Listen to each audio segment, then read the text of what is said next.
तर मी सांगेल की तुम्ही जो माणूस बनवलाय तो माणूस कधीच अशी गोष्ट नाही करणार पैशांसाठी, कुठल्याच गोष्टीसाठी कि तुम्हाला वाईट वाटेल की भाई ये अपना आदमी और ये कैसे कर सकता है. हा मराठी माणसाचा वाद आहे तुम्हाला की हा माणूस कधीच नाही करणार. मी हेच सांगेल की बाबा तुमचा माणूस आहे, कधीच अशी गोष्ट नाही करणार की तुमची मान खाली जाईल की तुम्ही चुकीच्या माणसाला सपोर्ट केला, असं कधीच नाही होणार. मला स्वतःवर एक विश्वास आहे की भाई किती वेळा हारू दे मी, मेरी स्माइल वैसी रहेगी, माझी जिद्द तीच राहील आणि मी जिद्दीने तुम्हाला दाखवेल पुन्हा की मेरे को पता है मेरे को कैसे खडे रहना है, मला कसं उभं राहायचं आहे. कदाचित आपल्या मातीत ती गोष्ट आहे, आपल्या महाराष्ट्राच्या ती ताकद आहे. कोणालाही चॅलेंज करेल की तुम्ही मला ट्राय करा, कुठल्या वेळी करा, मला ट्राय करा की फक्त तुम्हाला मी डिमोटिवेट आणि माझा पाय ओढून मी थांबणारच नाही आहे. मैं बहुत ऊंचा जाने वाला हूँ, बहुत ऊंचा. और मुझे पता है ओव्हर कॉन्फिडेंट नाही आहे, हा कॉन्फिडेंट आहे आणि माझी जिद्द आहे की तुम्ही नाही थांबू शकत मला. ब्रँड सोबत डील करताना मी हा विचार करतो आणि मी आईसोबतही डिस्कस करतो. एक दोनदा काही गोष्टी आल्या की ज्यात पैसे खूप आहेत पण ते आपल्या प्रिन्सिपलमध्ये नाही बसत, तर मी नाही म्हटलंय. मग आईला सांगितलं, आई असं नको ते नको करू, ते पैसे आपल्याला पचत नाही. मोठ्या मोठ्या शहरात छोट्या छोट्या गोष्टी होत राहतात, पण टेन्शन नाही घ्यायचं, काम करत राहायचं, लढत राहायचं.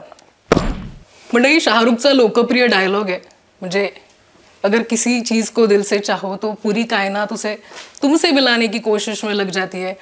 आणि माझ्यासोबत जो कलाकार बसलाय ना त्याच्यासाठी पण सगळी कायनात एकत्र आली आणि यशाच्या शिखरावर तो पोहोचतोय. त्याची स्वप्न पूर्ण होत आहेत. अमरावतीमधून आलेला हा मुलगा विविध स्वप्न मनात होते आणि खरं तर कुटुंबासाठी काही ना काहीतरी तो करत होता. बहिणीचं लग्न करायचं होतं, सोबत त्याची स्वप्न होती ती देखील पूर्ण करायची होती. या सगळ्या प्रोसेसमधून मुंबईत आला आणि त्याची स्वप्न विविध स्वप्न तो पूर्ण करतोय. अर्थात तो महाराष्ट्राचा लाडका आहे आणि भारताचा टेलिव्हिजनमधला स्टार आहे. शिव ठाकरे आपल्यासोबत आहे. शिव ठाकरे कसा आहेस? मस्त मस्त, एक नंबर. मला अजूनही आठवतंय की आपण मराठी बिग बॉस नंतर रिक्षात बसलो होतो आणि बोलत होतो आणि तुझं एक स्वप्न आपण डिस्कस करत होतो आणि ते स्वप्न पूर्ण झालंय. काय वाटतं आता, फिलिंग काय? खरं तर मी खूप लालची आहे या बाबतीत. म्हणजे खरं तर एक एक पायरी चढतोय, पण कधी कधीच वाटतं की हां बरोबर आहे, तर अजून थोडं हवं आहे. म्हणजे आता मी एकटा लालची नाही, माझी आई पण आहे. म्हणजे आम्ही जे काही स्वप्न अमरावतीत बसून मी रंगवलं होतं की घरी बसून मी आधी पण सांगितलं कदाचित, घरी जे 90sचे मूवी सुरू राहायच्या आणि ते माझे बाबामुळे की सनी देओल, मिथुन दादा, सगळ्या गोष्टी. ज्यानंतर कलर TV आली आमच्याकडे, ज्या पायऱ्या चढत आम्ही जी आपल्या काय म्हणू त्याला, आपल्या लाईफचे पायऱ्या मी बघितल्या ना, स्टेप्स 1 by 1, आईच्या थ्रू, बाबाच्या थ्रू, ते मी खरंच इथेही चढतोय. आणि मला ते बाप्पाची कृपा आणि लोकांचं प्रेम आहे की ते सगळे सोबत आहेत म्हणून मला काम मिळतंय. आणि खूप मोठी गोष्ट आहे की आता नंतर जशी तू बोलली ना की मराठी बिग बॉस नंतर ते 2-3 वर्ष गेले आणि तेव्हा पुन्हा असं होतं की यार आत्ता काहीतरी अशी जंप आली पाहिजे. आणि आता झालं ना, आता मला असं वाटतं की काम मिळायला पाहिजे ना, कारण बिग बॉस झालाय, आपल्याला ट्रॉफी आली आहे, तर मला वाटलं लाईफ चेंज होईल. मग पुन्हा कोविड नंतर काहीतरी असं मनात आलं की यार लाईफ रुक गई है फिर से, ऐसे नाही होण्याची, आता नाही थांबायचं मला. पण नंतर बाप्पानी म्हटलं की ठीक आहे, तुझ्यात पेशन्स आहे. आम्ही चेक केले आणि नंतर हे जे वर्ष गेलंय ना माझं, ती लाईफ चेंज पूर्ण. म्हणजे खरंच सांगतो, म्हणजे मी, माझा एक मित्र आहे, चड्डी फ्रेंड आहे, तर त्याने म्हणतं की तुला माहित आहे, तू फेबमध्ये आपण भेटलो होतो आणि नंतर आता फेब बघ, तूने बहुत कुछ ले लिया, कार ले लिया, घर ले लिया, घर घेतलंय मुंबईत आणि कार घेतली तू, एक नवीन कार. म्हणजे मी याच्यासाठी रिपीट करतोय की मी नवीन कार कधी विचारच नाही केला. तर या सगळ्या गोष्टी ना मला मजा येते लाईफ. खरंच फक्त असं हे वाटतं की अजून आपल्याला खूप मेहनत करावं लागेल. जर ज्या गोष्टी तू बघतोय शो की जिथे तुला पोचायचं, त्यासाठी तुला खूप मेहनत करावं लागेल आणि तुला मेंटली खूप स्ट्रॉंग व्हावं लागेल. कारण काही गोष्टी मी ज्या फेस करतोय छोट्या छोट्या, तर मला कळलंय की अगर बड़ी चीज़ आएगी ना, उसके साथ बहुत कुछ चीज़ें भी आएगी. ते तुम्हाला फेस करावं लागेल. कदाचित तुम्ही त्यासाठी रेडी नाही आहात आणि किंवा रेडी नसल्यापेक्षा ना मी म्हणेल की ये दुनिया बहुत अलग आहे. तुम्हाला वाटतं की सगळेजण छान आहे, मस्त लोक आहेत, पण कोणी तुमचा विचार नाही करणार की हा खूप मेहनत करून घासून आलाय ते. म्हणजे याला इथे पोचायला ना खूप वर्ष लागले आणि नशीब लागलंय की जे याच्यासारखी खूप लोक मेहनत करतात, हजारो लोक, त्यातला हा एक आहे. आणि इसको यहाँ तक पोहोचने के बाद ना याचं नाव थोडं इकडे तिकडे झालं, याला दुखवेल याच्यासारख्या लाखो लोकांना दुखवेल, पण कोणी सोचताही नाही. तर मला असं वाटतं या सगळ्या गोष्टी ना मध्ये मध्ये खूप शिकवून जातात आणि मी जे शिकत शिकत समोर चाललोय. आणि जसं म्हटलं ना आपण मावडे आहोत छत्रपती शिवाजी महाराजांचे, आम्हाला थांबता नाही येत. अगदीच. आम्ही पडतो, पुन्हा उभे राहतो, पुन्हा लढतो. आमचे 2 किल्ले गेले, जाऊ द्या, नंतर आम्ही जिंकूया 350 किल्ले. जय शिवराय. जय शिव. पण शिव, आता झलकच्या जर्नी नंतर आपण भेटतोय, कारण तू त्या सगळ्या प्रोसेसमध्ये खूप बिझी होतास आणि उत्तम परफॉर्मन्स देत होतास तिकडे. तर त्यासाठी तुझं कौतुक, आणि सगळे जजही कौतुक करतच होते आणि पूर्ण मला वाटतं ऑडियन्स तुझं कौतुक करत होते. पण ती जर्नी कशी होती? डान्स, ज्या डान्समुळे तू ती सगळी प्रोसेस जगत होता, म्हणजे डान्स क्लास असेल, ते मिळालेले पैसे, बहिणीसाठी तिच्या लग्नासाठी पैसे जमवणं असेल, त्याच्यातून थोडेसे काढून स्वतःसाठी जमवणं असेल, त्याच डान्सशी निगडीत एक कार्यक्रम केलास जिथे तुझं कौतुक झालं. ती जर्नी कशी राहिली? मोठा प्लॅटफॉर्म आहे झलक देखला, म्हणजे खूप मोठा प्लॅटफॉर्म आहे. मोठे मोठे लोक होते जजेस पॅनलवर आणि त्यांच्यासमोर आपण परफॉर्म करतोय, त्यांच्यासोबत काम करतोय. ऑफ कॅमेरा ते लोक खूप कौतुक करत होते की नाही भाई तेरा एक अलग ऑरा आहे. ते एक मोटिवेशन मिळतं ना. मग मला मजा आली. आणि एकानंतर एक डिफरंट शोज आहे ना, तर जसं बिग बॉस आहे, तर तिथे काहीतरी वेगळं शिकलो आहे मी. खत्रोमध्ये रोहित सरांकडनं किंवा बाकी स्टार्स होते त्यांच्यासोबत काहीतरी वेगळा एक्सपिरियन्स होता. झलकमध्ये वेगळा एक्सपिरियन्स. तर मला असं वाटतं देव मला प्रिपेअर करतोय माझ्या लास्ट जी माझं टार्गेट आहे त्या जर्नीसाठी, की तुला आम्ही बनवतोय, तू टेन्शनमधले, तू फक्त खऱ्या मनाने खऱ्या इंटेन्शननी काम करत राहा, बाकी हम पोचा देंगे तुझे. सुपर. पण आपण स्वतःचं असं कधी कौतुक करत नाही, म्हणजे तुझं, मग तुझे बिग बॉसचे फ्रेंड्स असतील, विविध रियालिटी शोजचे फ्रेंड्स असतील, तुझं कौतुक करतात, तुझे फॅन्स तुझं कौतुक करतात. शिव ठाकरेला स्वतःबद्दल काय आवडतं?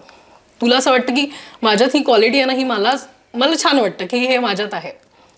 मला असं वाटतं की एक मी आता या झलकच्या जर्नीत अनुभवलंय की तुम्ही लाख मला चिमटे घ्या, तुम्ही लाख कितने बड़े इंसान हो, तुम बहुत बड़े इंसान हो, तुम दुनिया खरीद सकते हो, पण तुम्ही मला चॅलेंज करा की तुला मी डिमोटिवेट करून तुला चिमटी घेऊन तुला खाली पाडतो, नाही कर सकते हो तुम. तुम्हाला चॅलेंज आहे की मला तुम्ही असं करून दाखवा की यार तू हे काम नाही कर सकता, हे काम शिवकडनं नाही होईल, किंवा शिवला आपण खाली पाडू, डिमोटिवेट करू, नाही करू शकत तुम्ही. मला माहिती नाही, मला स्वतःवर एक विश्वास आहे की भाई किती वेळा हारू दे मी, मेरी स्माइल वैसी रहेगी, माझी जिद्द तीच राहील. आणि मी जिद्दीने तुम्हाला दाखवेल पुन्हा की मेरे को पता है मेरे को कैसे खडे रहना है, मला कसं उभं राहायचं. कदाचित आपल्या मातीत ती गोष्ट आहे, आपल्या महाराष्ट्राच्या ती ताकद आहे. तर मला खूप असे हिंदीत काम करताना, मराठीत थोडंफार, पण मी असं नाही म्हणत की सगळे आपले मस्त क्लीन आहे, पण काही गोष्टी असतात की काही लोकांना जवळ येतात, हक करतात, खूप दाखवतात की छान वाटते तू समोर चाललाय, फक्त ते बोलतात, मागे काहीतरी करतात. आपल्याला वाटतं हा छान बोलतो यार, हा आपला माणूस आहे, पण तो आपला माणूस नसतोच, तो मागे काहीतरी एवढ्या गोष्टी करतो. म्हणजे तेरे साथ क्या हुआ यार, म्हणजे मी तर माझं काम करतोय प्रामाणिकपणे, तुझं काय मी बिघडवलंय, पण तो काहीतरी एवढं घाण करतोय की मलाच कळत नाही. म्हणलं भाई तू तुझं कर. पण तिकडे हिंदीत पाय खेचणारे आहेत, तुला अनुभव येत आहेत? पाय खेचणारे आहेत, पण त्यांना कसं म्हणू मी, म्हणजे खरं सांगू तर काहीतरी जीव लावणारी आहे. म्हणजे त्या एका माणसामुळे मी नाही म्हणणार की पाय खेचणारे, कारण मग बाकी लोकांनी हिंदीत पाय खेचणारे ही लाईन अंडरलाईन होईल. कारण मला आई आणि आजी सारखे कौतुक करणारे जवळ घेणारे पण आहे. म्हणजे खरं सांगू तर काही 2-3 ज्या मेन प्रोडक्शन हेड आहे, प्रिया ताई वगैरे, त्या मला एक कार्टा म्हणायचं, कार्टा इकडे, त्या हिंदी आहेत, तर त्याने हा माझा कार्टा आहे इकडे, आणि खूप मस्त हँडल करायचे. आणि त्यांच्या डोळ्यात मी जेव्हा चांगला परफॉर्म करायचो, त्यांच्या डोळ्यात ते घरचे लोक असतात ना, ते कौतुक त्यांच्या डोळ्यात राहायचं. मला जर कधी वाईट वाटलं ते रडायचे मागे. तर हे लोक पण आहेत, पण हे मला वाटते 10 पैकी 9 आहे. एक जो पर्सन आहे तो असा आहे की त्याला काय माहिती नाही, त्याला काहीतरी बरोबर नाही वाटत, पण तो काहीतरी करून मला ट्राय करतो की डिमोटिवेट करायचं. रायटरकडे एखादी लाईन देईल जी मला चिमटी असं वाटेल, तर मी त्या लाईनवर मी पुन्हा 2-3दा स्माइल करत उत्तर देऊन मी परफॉर्म करूंगा आणि त्याला दाखवेल की भाई तू नाही करू शकत इथे.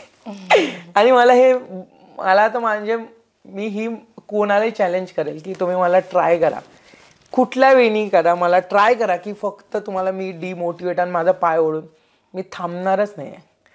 मैं बहुत ऊंचा जाने वाला हूँ, बहुत ऊंचा. और मुझे पता है ओव्हर कॉन्फिडेंट नाही आहे, हा कॉन्फिडेंट आहे. आणि माझी जिद्द आहे की तुम्ही नाही थांबू शकत मला. रुकेगा नाही झुकेगा नाही. झुकेगा नाही. मराठी माणूस आहे. रे बात बाप्पा मोरया. बाप्पा मोरया तो आहे ना सोबत. मी एकाच माणसाला घाबरतो त्यांना. तर मी कुठली गोष्ट करताना, काम करताना, कुठली डील करताना, कुठल्या ब्रँड सोबत डील करताना मी हा विचार करतो. आणि मी आईसोबतही डिस्कस करतो. 1-2दा काही गोष्टी आल्या की ज्यात पैसे खूप आहेत पण ते आपल्या प्रिन्सिपलमध्ये नाही बसत, तर मी नाही म्हटलंय. मग आईला सांगितलं, आई असं नको ते नको करू, ते पैसे आपल्याला पचत नाही. बरं. हां, तर ती गोष्ट आहे की ती नाहीच करणार मी. म्हणजे मी एक लाईन बोललोय की ज्या लोकांनी मला बनवलंय ना आपल्या कॉमन मॅननी, आणि ते खूप प्राऊड फील करतात, तर त्यामधून मी एक कोणीतरी इथे येऊन आपले स्वप्न पूर्ण करतो. ते लोक मला काहीतरी इमोशनली अटॅच आहे. तर कुठली न्यूज कुठेही आली, मीडियाने काहीतरी कुठून तरी अर्धवट बातमी येऊन काहीतरी कुठेतरी दिली, तर मी सांगेल की तुम्ही जो माणूस बनवलाय तो माणूस कधीच अशी गोष्ट नाही करणार पैशांसाठी, कुठल्याच गोष्टीसाठी की तुम्हाला वाईट वाटेल की भाई हे अपना आदमी और ये कैसे कर सकता है. हा मराठी माणसाचा वाद आहे तुम्हाला की हा माणूस कधीच नाही करणार. किती की त्या ग्लॅमरच्या दुनियेत राहू दे, किती की बॉलिवूडच्या लोकांमध्ये राहून कुठल्या गोष्टी करू दे, तुम्हाला तोच शिव दिसेल ज्याला तुम्ही पहिल्या दिवशी बघून शाबासकी दिली, वोट थ्रू, किंवा रस्त्यावर भेटून सेल्फी घेऊन एक झप्पी दिली कौतुकाने, जे केलं वो सर्वांच्या ज्या गोष्टी आहेत त्या आहे माझ्याजवळ.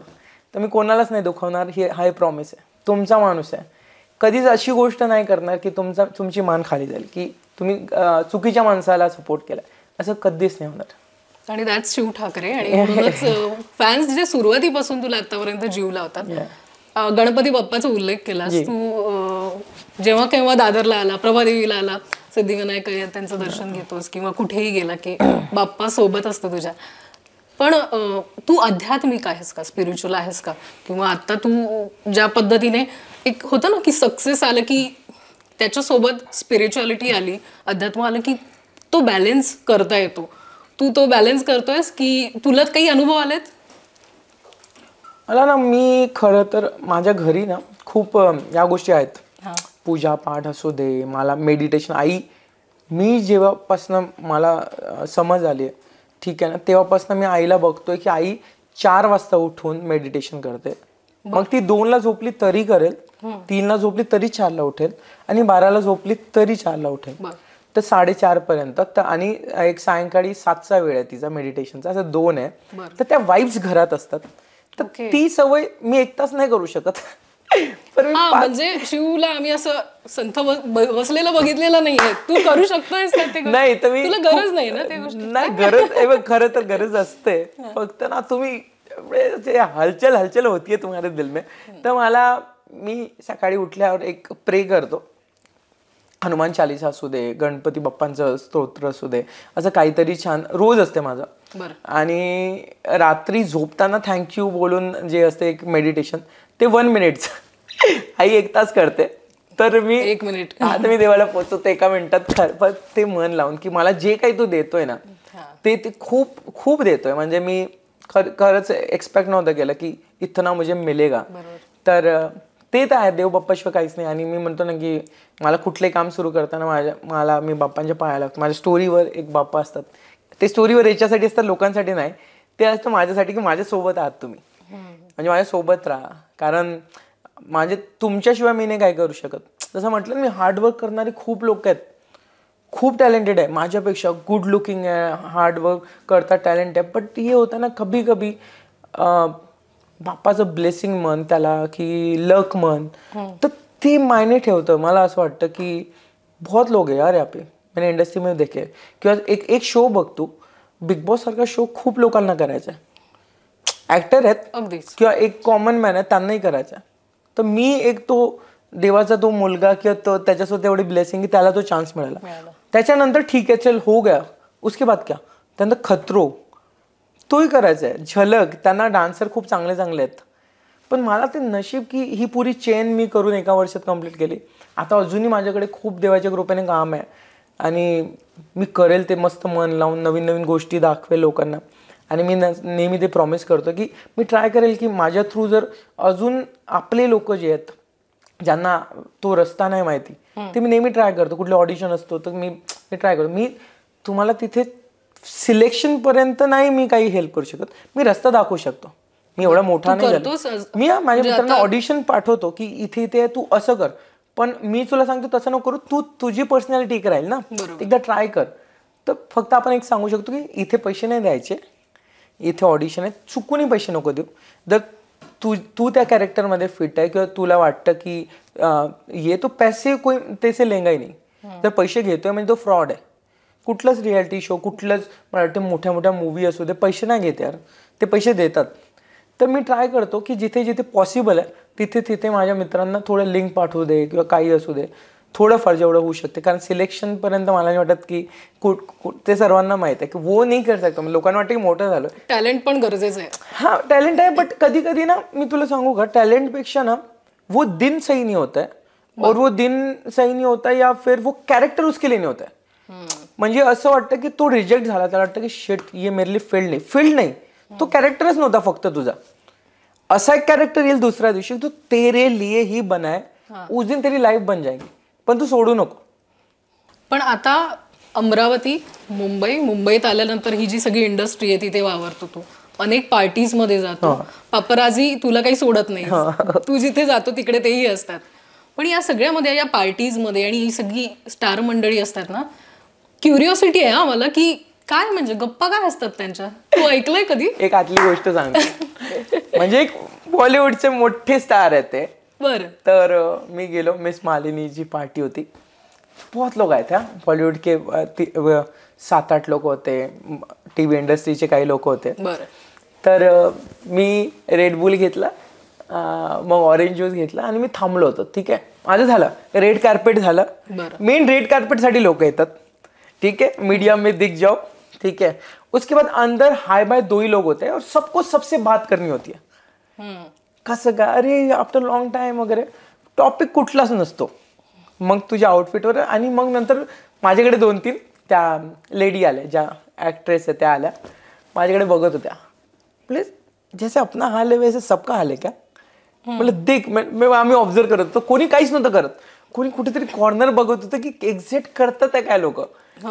इथून तुझ्याकडे, तिथून तुझ्याकडे, त्याच्याकडे, आणि असं राऊंड करत तो पार्टियों में एक, मला असं वाटतं की कॉन्टॅक्ट बनत असतील काम के लिए. जो हम बोलते ना की पार्टी अटेंड करायला पाहिजे, दारू प्यायला पाहिजे, की त्यांच्यासोबत शेअर करायला पाहिजे ड्रिंक वगैरे. ड्रिंक चुकीचं आहे नाही आहे याबद्दल मी काही नाही बोलणार. मी हे बोलेल की वहाँ पे जाके पार्टी अटेंड करना और ड्रिंक पीना, उनके साथ स्मोक करना, वो गलत है काम के लिए. तुम्ही किती त्यांच्यासोबत फ्रेंडशिप करा, कितना भी करो, जब तक वो कॅरेक्टर में तुम फिट नहीं हो ना, तुम्हाला नाही मिळणार काम. तर तुम्ही जर कामासाठी त्या पार्टीत जाता, नका जाऊ. चिल करायला जातात मित्र, खरंच तुम्हाला वाटतं की त्याला कौतुक करायला पाहिजे त्या माणसाचं, किंवा त्यांना जाऊन लोक भेटतील आपल्याला 2-3, तर ठीक आहे. पण माहिती नाही, मी कदाचित करेक्ट नसेल, काही लोकांना काम झालंही असेल, पण मी जेवढं अटेंड केलंय ना, तर मी बघितले काहीच नसते यार. सब अपने अपने तरीके से अपने अपने कपडे पहन के आते और एक दूसरे को देखते, सेल्फी निकालते आफ्टर लॉन्ग टाइम, आणि पोस्ट मग ती पोस्ट करायचं, कॅप्शन सोबत टॅग करायचा आणि लाईक आणि कमेंटची वाट बघायची. आणि काही लोक जे असतात ना, मला मुकेश सर भेटले, मुकेश छाबडा सर, ओके, नेहमी भेटतात. आता बच्चा इधर आ, मला पप्पी देतात, छान भेटतात. मी त्यांच्या ऑफिसला गेलोय, पण तुला काम जेव्हापर्यंत कॅरेक्टर येणार नाही, जेव्हापर्यंत तू ऑडिशन देऊन त्या कॅरेक्टरच्या लायक तू नाही आहे, तर पार्टी में 10 बार मिळले उनको. पण मला सांग, फेमस असल्यावर, जेव्हा आपण फेमस होतो, कोणकोणत्या गोष्टीची काळजी घ्यावी लागते? आधी मला वाटते काळजी काय म्हणजे तू काय बदललंस? कारण आता तुला माहितीये, पहिलं तू असं कुठेही जाऊ शकत होतास, शॉपिंगला जायचंय, हा, बघ तिथे तुम्हाला पहिले 2-3 लोक मिळायचे, आता 10-20 मिळतात, 50 मिळतात. किंवा त्या मूवीला गेलो तर तिथे लोक, आता एक मूवी गेलो होतो मी आई आणि बाबांना घेऊन 2-3 दिवस आधी, तिथे स्टारकास्ट होतं पूर्ण त्या मूवीचा आणि डिरेक्टर होते. आणि ते आल्यानंतर ते म्हणे की आम्हाला माहिती पडलं की तू आलाय, तर आम्ही आलो भेटलं. कसं वाटलं? म्हणलं छान वाटलं सर तुम्ही, म्हणजे मी जे रिव्ह्यू होते खरोखर ते सांगितले.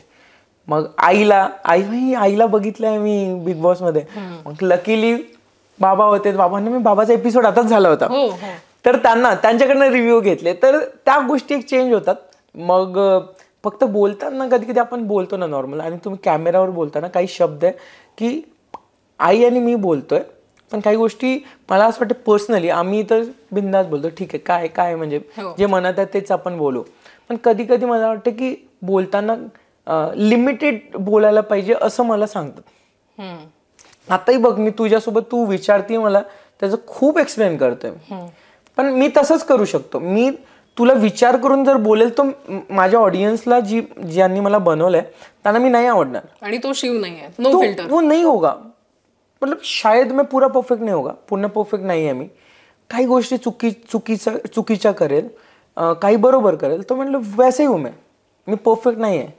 पण मी विचार करून नाही बोलू शकत तुझ्यासोबत. म्हणजे मी एक तर बोलणार नाही, बोलेल, स्माइल करेल कशी आहेस वगैरे. मग बोलायला लागलो तर मी माझ्याकडे खूप आहे बोलायला. पण या सगळ्या प्रोसेसमध्ये किंवा हे यश जेव्हा तू अनुभवतोय आणि तुझी स्वप्न पूर्ण करतोय एक एक एक, असं वाटतं कोणतरी सोबत असणं गरजेचं आहे? जेव्हा आपण त्या पायरीला पोहोचलेलं असतं की आपला जोडीदार असणं गरजेचं आहे, तुला वाटतं? आणि तू आत्ता असं वाटतंय का, आत्ताच्या क्षणाला तुला वाटतंय की आत्ता जे आहे ते परफेक्ट वाटतंय तुला? आत्ताची ही फ्रेम तुला परफेक्ट वाटते? नाही यार, परफेक्ट नाही वाटत. अजून वेळ आहे मला थोडं. मला असं वाटतं की अजून मला 2-3 मोठ्या गोष्टी राहिल्या ज्या बघून मी माझी जर्नी सुरू केली होती, तिथे पोचायसाठी मी जर्नी सुरू केली होती. त्या गोष्टी राहिल्या. आणि कदाचित आता फील नाही होतं मला की कदाचित ती वेळ यायची असेल, बट आता नाही होत आहे. आणि माहीत आहे का, कधी कधी ना थोडी भीती वाटते मला की असायला पाहिजे यापेक्षा ना इंडस्ट्री जाऊ दे, इंडस्ट्रीमध्ये पण काही आहेत की जे स्वीट कपल आहेत, पण काही आपल्या आत्ता सध्या सुरू आहे ना, मी ओल्ड स्कूल आहे, तर ती डेफिनेशन सध्या चेंज झाली आहे की 4 वर्ष 3 वर्षानंतर वर्कआउट नाही होत आहे. तर मी ते बघतो, मला त्यांच्यासाठी वाईट वाटतं की ऐसे कैसे छोड़ के जा सकते हो यार, तुम्ही सोडून नाही जाऊ शकत. वर्कआउट नाही होता ये लाईन नाही होऊ शकते. मी म्हणेल बसा, एक दुसऱ्यांना चिडचिड करा, 1 तास करा, 2 तास करा, 12 तास करा, बोलू नका, पुन्हा सोबतच राहा. माझ्या आईबाबांनी हेच केलं. मी जेवढे माझ्या मित्रांचे आईबाबा बघितले, खूप चिडचिड बघितली आहे मी चादरीत राहून बघायचो की काय सुरू आहे, काय बस करा ना. पण त्या लोकांनी केली आहे चिडचिड एकमेकांवर, पण ते सोडून नाही गेले. त्यांना डिवोर्स नाही माहिती, आता डिवोर्स खूप माहिती आहे. तो शब्द त्यांना नव्हता माहिती, त्यांना दूर जाणं नव्हतंच माहिती. तर मला असं वाटतं की मेरे को वो चाहिए की ज्याच्यासोबत मी लास्टच्या मेडिसिन गेले, खोकला करेल ती मला ते गरम पाणी किंवा मला हळदीचं पाणी, दूध, सब. तर मला तो दिवस पाहिजे जर मी स्टार्टिंग करतोय. आणि मला असं वाटतं की ते ऑनेस्टी दोघांमध्ये राहिली तर ऑब्व्हियसली तो दिवस येईल. तो दिवस कोणाचाही येईल, कारण आपण बघितलं, सर्वांनी बघितलं आपले आई बाबा की खूप गोष्टी अप अँड डाऊन बघितल्या, परिस्थिती खूप चेंज होत राहते. कधी खूप चांगले दिवस येतात, कधी खूप खूप वाईट येतात. त्या वाईटमध्ये पण जर तो उभा असला ना, तर आत्ता सध्या ते चान्सेस कमी आहे. पण आता मला माहिती आहे की तो मुलींना तसंच हवं आहे, मुलांना तीच हवी आहे, पण वो जोडी नाही बन रही आहे. मतलब म्हणजे बघ ना तू, काहीतरी सोशल मीडियावर मग ते काहीतरी भेटून प्रेम होतात, मग डिवोर्स होऊन जातो, मग किंवा खूप चांगले. मग मी हे नाही म्हणत आहे की काही गोष्टी ना सक्सेसफुल है बहुत लोग की चांगले करतात, पण मला थोडा असं वाटतं की थोडा टाइम लेते. आणि काही अशी गोष्ट घेऊ की हाँ तेरे को जो चाहिए मैं तुझे चाहिए वो सब कुछ करूँगा, और मुझे जो चाहिए तू ऐसे नहीं करी, तू मुझे प्यार करती है तो ही करना, बट आपण लास्ट पर्यंत राहू. तर शिव ठाकरेची शायद फेम कम हो सकती है या बहुत बढ़ सकती है. मी जिद्दी आहे, मला माहित आहे, मी जाईल, मला जिथे जायचं तिथेच जाईल, मी थांबणार नाही. बट लाईफ का कुछ बताते नाही आता आहे. फक्त असं नको की मेरे फेम आणि माझ्या पैशांसोबत तू नको चेंज होऊ, तू तशीच राहा.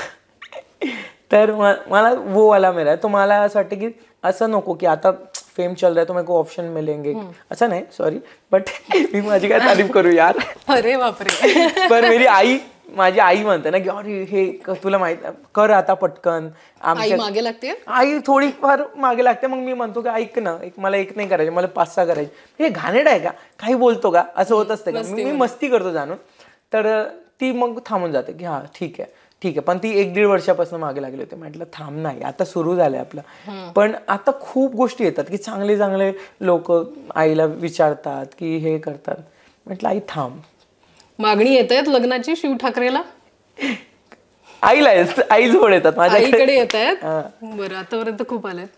आई जोड येतात. मला आई अर्ध्या सांगते, अर्ध्या नाही सांगत. आईच रिजेक्ट करते का? आई मला म्हणते ऐक ना बस. असं कधीच नाही होत. असं मला ते घाण वाटतं की मी मोठा झालोय म्हणजे एज वाईज, पण असं वाटतं की ए काय फालतूगिरी आहे, काय बस होतीये ते ना, बस ऐक आता काय झालंय, आता आपल्याला करावं लागेल. असं म्हटलं आई थांब यार प्लीज, बोल नको करू यार.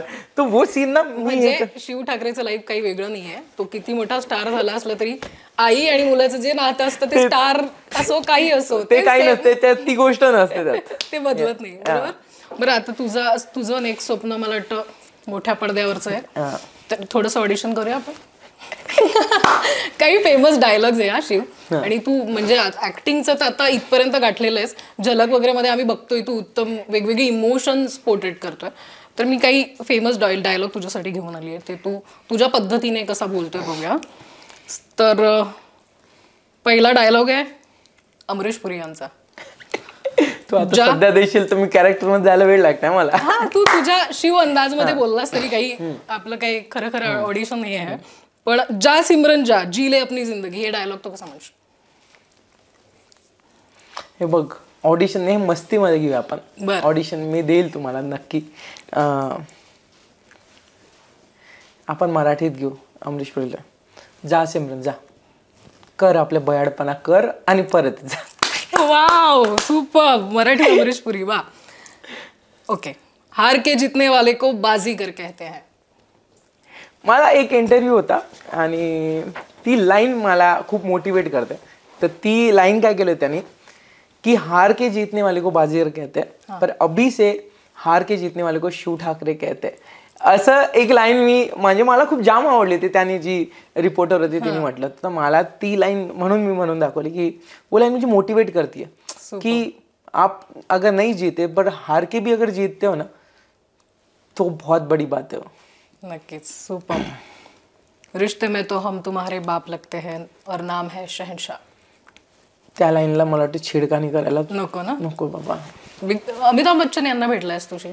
नाही मी भेटलो नाही त्यांना. भेटत मी शाहरुख. मला दोन गोष्टी माझ्या होतील पूर्ण फराह मॅम थ्रूच. की म्हणजे बघ, मला पर्सनली त्यांचं नातं आहे माझं बहीण भावाचं, आणि ते खरंच त्या खूप इमोशनली, आणि ते काय म्हणू त्याला, नातं हे करायसाठी ना ते लोक खरे लोक आहेत. ते म्हणजे मला खरंच चांगले लोक मिळाले. तर फराह मॅम बद्दल मी काय सांगू, त्या ना ऑन कॅमेरा जाऊ दे, ऑफ कॅमेरा खूप जपतात मला. तर मला ना त्यांच्या ते काम जे ॲज अ डिरेक्टर काम करतात, मला असं काम नको आहे की जे बहीण भावाच्या थ्रू काहीतरी छोटं जरी मिळालं. मला मी कॅरेक्टरमध्ये फिट असेल तेव्हा मला काम मिळेल. आणि लकीली होपफुली की मेरे को उनके थ्रू ने मला दुसरीकडनं पहिले काम सुरू होते. जेव्हा मी काहीतरी बनेल आणि मी त्या कॅरेक्टरमध्ये फिट असेल मग त्यांच्यासोबत काम करेल. पण एक गोष्ट आम्ही डिस्कस करत होतो, मला शाहरुख सरांच्या भेटायचं, शाहरुख सरांना, पण त्यांच्या घरी भेटायचं मन्नतमध्ये. तर ते आम्ही कधीतरी जाणार आहेत. आणि मला वाटतं फराह मॅम शिवाय आता म्हणजे ते स्वप्न तो मी हक से करूंगा. म्हणजे मला काम वगैरे नको त्यांच्या थ्रू, काम मी माझ्या जोरावर करेल. पण शाहरुख सरांना भेटायचं मला व्हॅन मध्ये नाही भेटत. त्या दिवशी शूट होतं आपल्या फिल्म सिटीला, तर मला बोलले की आपण फिल्म सिटीला भेटूया. मी म्हटलं नाही, मला फिल्म सिटी असं नाही भेटायचं यार की चल आले आणि चल फोटो नाही, मला घरी जायचंय. मन्नतच्या बाहेर कितीदा आपण गेलो आहे आणि बघितलंय. तू अशा त्या गर्दीमध्ये उभं राहिलंस? गर्दीत नाही, मी जेव्हा आधी बिग बॉस मराठीच्या आधी गर्दीत उभं राहायचो. आत्ताही मी कारमध्ये जाऊन बघतोय, आणि मी कधी कधी रात्री 2-3 वाजता जातो ना बँड स्टँडला, तर तिथे उभं राहून मी बघतो की भाऊ ये आदमी कर सकता है ना, बहुत लोक कर सकते, बट त्या माणसाने करून दाखवलंय. आणि मी आईला 2-3दा असं क्रॉस करून दाखवलं की हे शाहरुख सरांचं घर आहे. आई म्हणते अच्छा बाहेरून काय दाखवता, आतमध्ये घे ना. म्हटलं आई बापरे. ऐक ना, ते शाहरुख खान, मी शिव ठाकरे, तुझा मुलगा अजून मोठा नाही झाला एवढा. आणि नाही नाही असं चांगलं नाही वाटत, आतमध्ये त्यांना वाईट वाटेल म्हणून मस्ती करत होती. पण आई खूपदा अशी करते. मला वाटतं तो ह्युमर अंदाज ना तो तुझा आईकडून आलेला आहे. बरं आता शाहरुखचं नाव घेतलंय तर मग किंग खान म्हटल्यावर त्याचा डायलॉग बडे बडे देशो में. हा तो मोठ्या मोठ्या शहरात छोट्या छोट्या गोष्टी होत राहतात, पण टेन्शन नाही घ्यायचं, काम करत राहायचं, लढत राहायचं. आपण DDLJ मराठी तूच कर. बरं फ्युचर आता आपण म्हटलं की तू जोडीदार आणि याबद्दल बोलत होतो. वाईफ, फ्युचर वाईफ मध्ये काय बघतो तू? बस प्रेम करणारी, खूप प्रेम करणारी. मला रूप रंग खरंच मला खूप असं नाही काय खूप कधी कधी असं गोरी पाहिजे पण कुछ चालेगा. मला सावळी खूप तेज असते माहिती आहे ना, डोळे आणि तर मला काही नाही, पैसे नाही काही, बस प्यार करणे और ऑनेस्टी, ये या दोन गोष्टी असल्या ना बात खत्म. बस इतना प्रॉमिस होना चाहिए कि तू स्टार्ट टू एंड तू प्रॉमिस कर हम साथ रहेंगे. मैं प्रॉमिस करूंगा कि मैं कितने भी ग्लैमर में जाऊँ मेरी रानी तू ही रहेगी. किती की कुठलाही हिरोईन येऊ दे, काही कोणासोबतही काम करू दे, तेरा बंदा तेरे पास ही आएगा. तर असं काही नाही आहे की बट वो चीज ती खूप महत्त्वाची आत्ता सध्या. मला असं वाटतं की प्रेम नाही, आज अटॅचमेंट चालतं आजकाल, आणि थोडंफार अटॅचमेंट, थोडंफार ॲडजस्टमेंट, क्या कहते उसको, मग थोडंसं तुमचं प्रोफाईल बघितलं जाते. मग कधी कधी ती फेम कमी झाल्यावर मग कधी कधी तो माणूस वेगळा होतो आणि काहीतरी माहित नाही. आता जे मी बॉलिवूडमध्ये बघतोय की वर्कआउट नाही हो रहा है 20 वर्षानंतर, 10 वर्ष, भाई तुमचे मुलं मोठे माहीत, सॉरी बट ही गोष्ट कदाचित आपण जिथून म्हणजे ज्या शहरातून, ज्या गावातून, ज्या महाराष्ट्रातून आलो, आपल्याकडे होतात म्हणा, पण कमी होतात यार. आपल्या आईबाबांनी खूप सहन केलं आहे, म्हणजे एकमेकांचं खूप ॲडजस्ट केलं. तर मला पर्सनली वाटतात की जस्ट ते प्रेम म्हणतात की काही दिवसानंतर प्रेम कामी नाही आहेत, काय मला नाही माहिती ते, बट इतना एक दो साथ में जाइए बस. तू मेरे साथ रह, मैं तेरे साथ, बाकी सब हम कमा लेंगे. पण तो ओल्ड स्कूल प्रेम आहे, त्याच्यावरचा विश्वास तुझा कायम आहे, तो कायम टिकून ठेव. येस येस, ते लवकरच तुझ्या आयुष्यात 100%. शेवटचा प्रश्न, कारण आता शिव तुम्ही बघताय तो असा मस्त चकाचक बनवून बसलाय, त्याला एका अवॉर्ड शो साठी जायचंय. पण शेवटचा प्रश्न, फेमस व्हायचं असेल तर शिव ठाकरे तू काय टिप्स देशील? जे खूप स्वप्न बघतात, फेमस व्हायचंय, सगळ्यांनी आपल्याला ओळखावं, लोकप्रियता पाहिजे, तर त्यासाठी काय करावं? अशा सिंपल गोष्टी काय सांगशील त्यांना? फेमस व्हायचं असेल तर फक्त फेमस व्हायचं असेल तर नका करू. पण तुम्हाला एखादी गोष्ट आवडत असेल तर त्यावर जर तुम्ही प्रेम कराल तर तुम्ही त्यावर प्रेम करा, तुम्हाला फेमस ती गोष्ट स्वतःच करून देईल.